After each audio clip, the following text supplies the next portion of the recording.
માણાવદરના ભાજપના ધારાસભ્ય અરવિંદ લાડાણીએ પોલીસની સામે ગંભીર આક્ષેપો કર્યા છે અને એવો આરોપ લગાવ્યો છે કે પોલીસના આશીર્વાદથી બાંટવા અને માણાવદરની અંદર અનેક હરતી ફરતી જુગારની ક્લબો ચાલી રહી છે અને અરવિંદ લાડાણીએ કીધું કે મારી પાસે એવી માહિતી આવી છે કે પોલીસને રોજનું 70,000 થી 80,000 રૂપિયાનો હપ્તો મળી રહ્યો છે।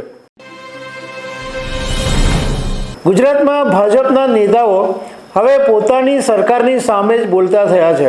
પહેલાં એવું હતું કે કોઈ ભાજપનો ધારાસભ્ય હોય કે સાંસદ હોય તો પાર્ટીની સરકાર હોય તો સામે બોલવાની હિંમત નહોતો કરતો, પરંતુ મનસુખ વસાવા ઘણી વખત બોલે છે। હમણાં હાર્દિક પટેલે પણ ગુજરાત સરકારને પત્ર લખ્યો। હવે માણાવદરના ધારાસભ્ય અરવિંદ લાડાણીએ પણ પોલીસની સામે ગંભીર આક્ષેપો કર્યા છે। તો આના વિશે તમારી સાથે વાત કરીશ। મારું નામ રાજેશ શાહ છે અને તમે જોઈ રહ્યા છો ગુજરાતના સૌથી મોટા ડિજિટલ ન્યૂઝ પ્લેટફોર્મ ખબરછે.com। માણાવદરના ભાજપના ધારાસભ્ય અરવિંદ લાડાણીએ પોલીસની સામે ગંભીર આક્ષેપો કર્યા છે અને એવો આરોપ લગાવ્યો છે કે પોલીસના આશીર્વાદથી બાંટવા અને માણાવદરની અંદર અનેક હરતી ફરતી જુગારની ક્લબો ચાલી રહી છે અને અરવિંદ લાડાણીએ કીધું કે મારી પાસે એવી માહિતી આવી છે કે પોલીસને રોજનું 70,000 થી 80,000 રૂપિયાનો હપ્તો મળી રહ્યો છે।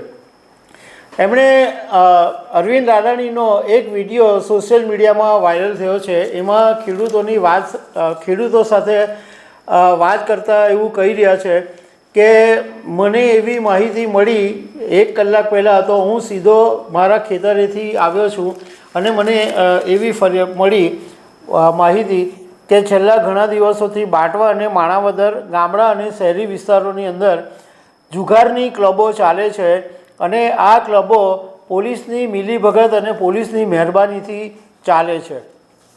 એમણે એમ કીધું કે મને એવી પણ માહિતી મળી છે કે 70,000 થી 80,000 રૂપિયાનો હપ્તો લેવામાં આવે છે અને પોલીસ આવા નાના માણસોની ધરપકડ કરી અને પોતે કામગીરી કરી રહી છે, એનું બેલેન્સ કરી રહી છે। આવો આક્ષેપ અરવિંદ લાડાણીએ કર્યો।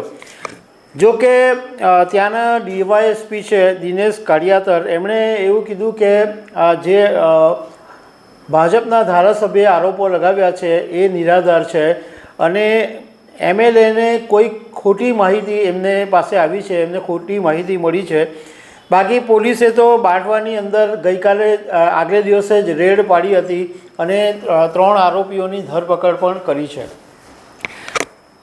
નવાઈ એ વાતની છે કે ભરૂચની અંદર મનસુખ વસાવા જે ભાજપના સાંસદ છે એ ઘણી વખત એવી ફરિયાદ કરી ચૂક્યા છે કે પોલીસ દારૂવાળા પાસેથી હપ્તો લઈ આવે છે, પોલીસ અને દારૂવાળાની મિલીભગત છે। હમણાં વિરમગામના ધારાસભ્ય હાર્દિક પટેલે મુખ્યમંત્રીને પત્ર લખવો પડ્યો કે અહીંયા ઘડી સ્થાનિક લેવલે કામ નથી થતા। આવા ઘણા બધા ધારાસભ્યો છે કે જે મુખ્યમંત્રીને પત્ર લખવા પડે છે। તો પહેલાં એવું હતું કે ભાજપ શિસ્તની પાર્ટી ગણાતી હતી, હજુ પણ છે, પરંતુ કોઈ ધારાસભ્યો કે નેતાઓ બોલી નહોતા શકતા। હવે પોલીસની સામે જે રીતના આક્ષેપો થઈ રહ્યા છે એ જોતાં વાત બહુ ગંભીર લાગે છે કે ભાઈ પોલીસની સામે નેતાઓ જ આક્ષેપ કરી રહ્યા છે। તો દર્શક મિત્રો, આવી અનેક વાતો સાથે અમે તમને મળતા રહીશું। Thank you very much.